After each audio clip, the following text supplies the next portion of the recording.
Hello everyone, आरती गुरुकुल में आपका स्वागत है।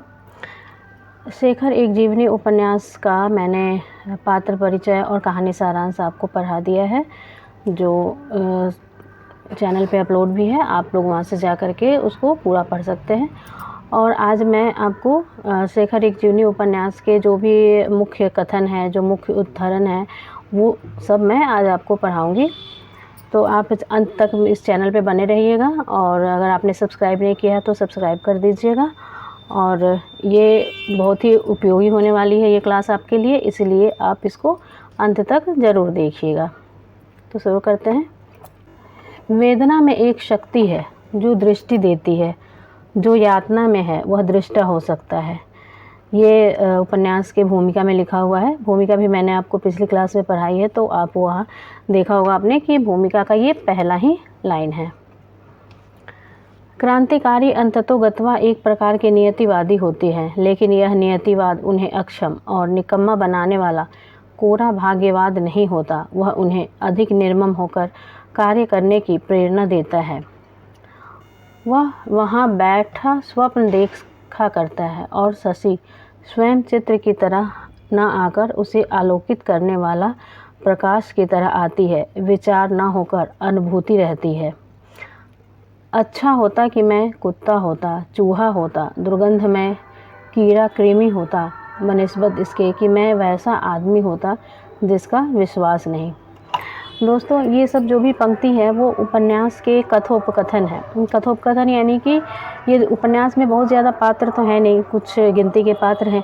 तो पात्रों का जो कथन होता है वो तो पात्रों का कथन कहलाता है कि हाँ, ये इसने कहा या वो उसने कहा। लेकिन कुछ ऐसे भी होते हैं जो उपन्यास के मुख्य कथन होते हैं, तो ये उसी को कथोपकथन कहा जाता है। तो ये उपन्यास का कथन है जो उपन्यास में लिखा है। हो सकता है कि शेखर अपने मन में कल्पना कर रहा हो या सोच रहा हो या कुछ चिंतन कर रहा हो, तो उस चीज़ को उपन्यास में ऐसे इस तरह से लिखा गया है। तो एग्ज़ाम में ये सब पंक्तियाँ आ जाती हैं, तो इसलिए आप लोग इसको ध्यान से देखिएगा और समझने का प्रयास कीजिएगा।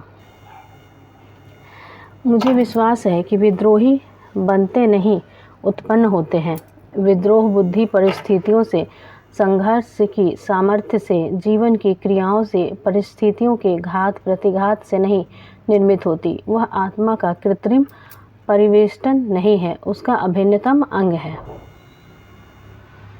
विद्रोही हृदय की एक विशेषता है।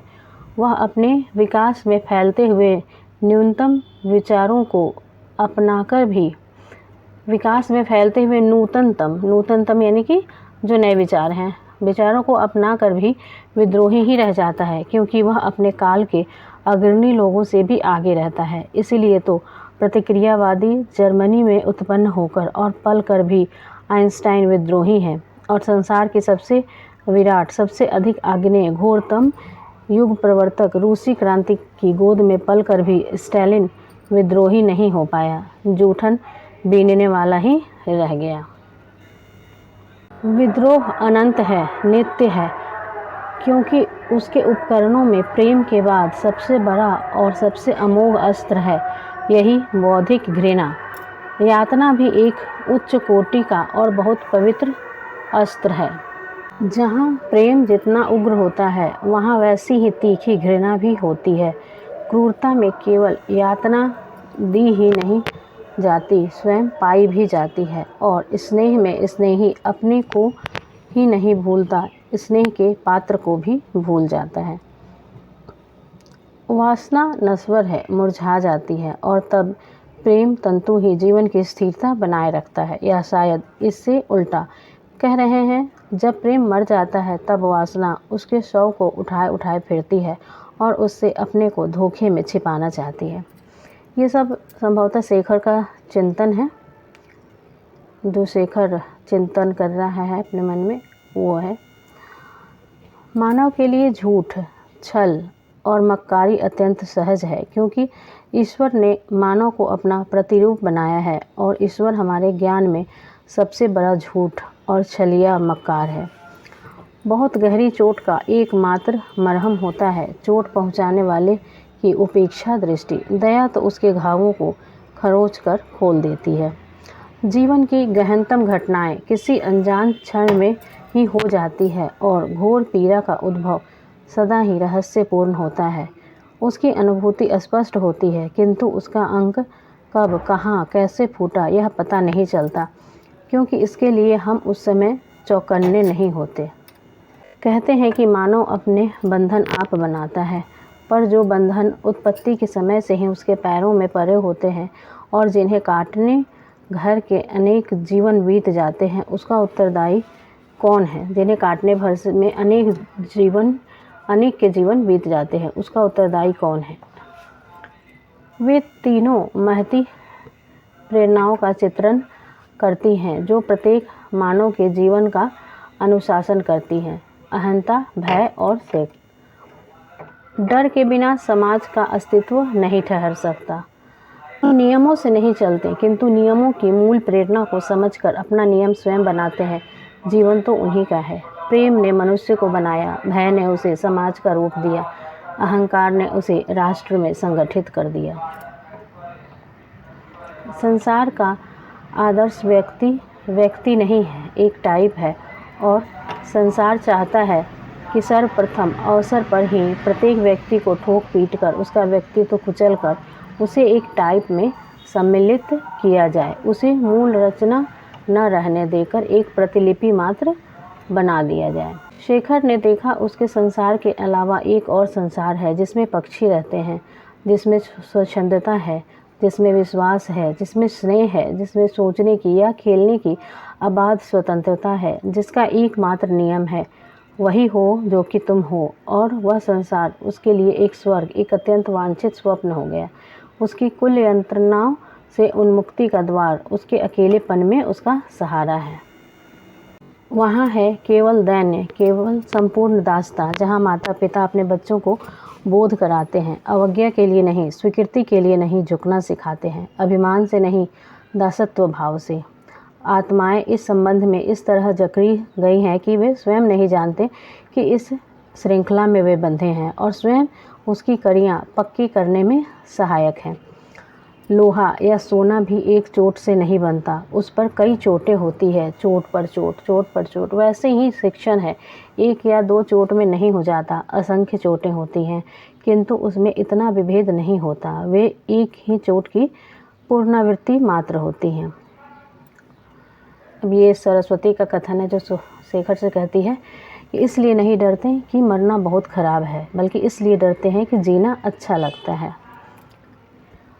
दोस्तों, मैं आपको ये जो पंक्ति पढ़ा रही हूँ, इससे आपको बहुत ज़्यादा फ़ायदा होगा। अगर आपने शेखर एक जीवनी उपन्यास पूरा नहीं पढ़ा है तो भी आप अगर मेरी इन सारी पंक्तियों को ध्यान देकर पढ़ लेंगे तो फिर आपको आगे कहीं जाने की ज़रूरत नहीं होगी और कुछ ज़रूरत नहीं पड़ेगा पढ़ने का। ये किताब आप नहीं भी अगर पढ़ते हैं, अगर समय हो तो पढ़ लीजिए, अच्छी बात है। लेकिन अगर आप नहीं पढ़ पाते, किसी कारणवश समय नहीं है, आप बाकी चीज़ों पे ध्यान दे रहे हैं, उपन्यास, क्योंकि हमारे सिलेबस में 13 उपन्यास लगे हुए हैं, तो अगर आप नहीं पढ़ पाते हैं तो फिर आप अगर ये सारी पंक्तियाँ आप पढ़ लेंगे तो आपके लिए ये उपन्यास को समझना, कहानी समझना, ये सारी चीज़ें आपके लिए आसान हो जाएगी।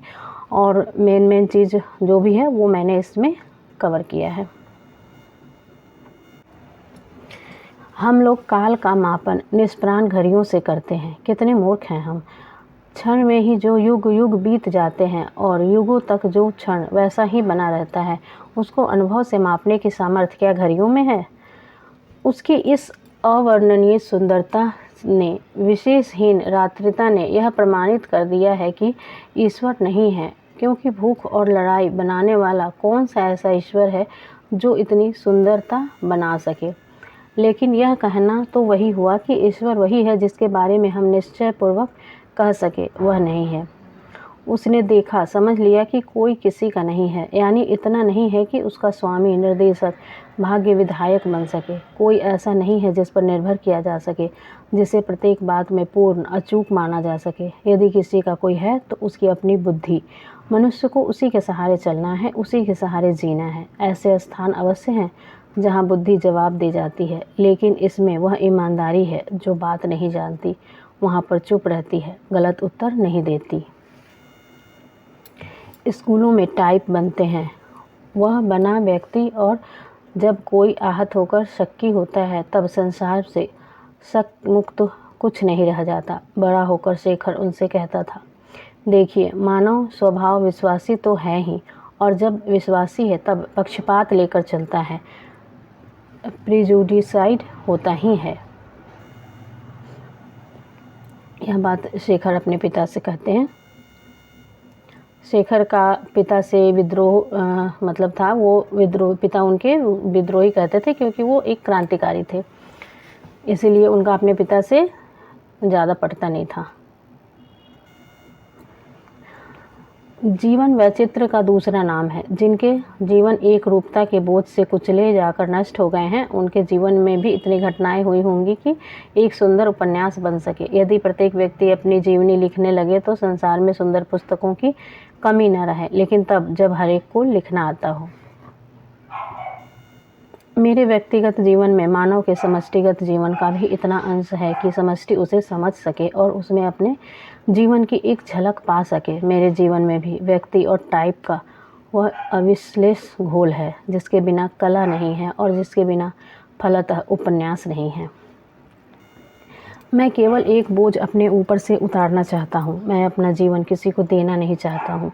मैं अपना जीवन किसी को देना नहीं चाहता, स्वयं पाना चाहता हूँ, क्योंकि मुझे उसे वैसा ही देना है जैसे देकर वह फिर मुझे मिलेगा नहीं, बिल्कुल पूर्णतया नष्ट हो जाएगा, कुछ नहीं रहेगा। यह अब शेखर नहीं है, यह मैं हूँ। कलाकार बनने का इच्छुक कवि असह प्रार्थी शेखर समाप्त हो गया है। अब वह बचा है जो मैं हूँ, जो फांसी चढ़ेगा, जो मैं हूँ, जिसे मैं कहता हूँ और कहकर अर्थ नहीं समझता कि मैं क्या हूँ। देखिए, ये पंक्ति बहुत इम्पोर्टेंट है। इसको आप इसमें से, ये ज़रूरी नहीं कि पूरा जो पैराग्राफ है वो आए, लेकिन हो सकता है कि ये पंक्ति भी आ सकती है, जैसे ये जो लास्ट की पंक्ति है तो ये भी आ सकती है, तो इसको आप ध्यान दे के ज़रूर पढ़िएगा। करोड़ों वर्षों से मानव की एक ही चेष्टा रही है कि या तो सुख पाले या उसकी कामना को खो दे, और इन दोनों में वह असफल रहा है।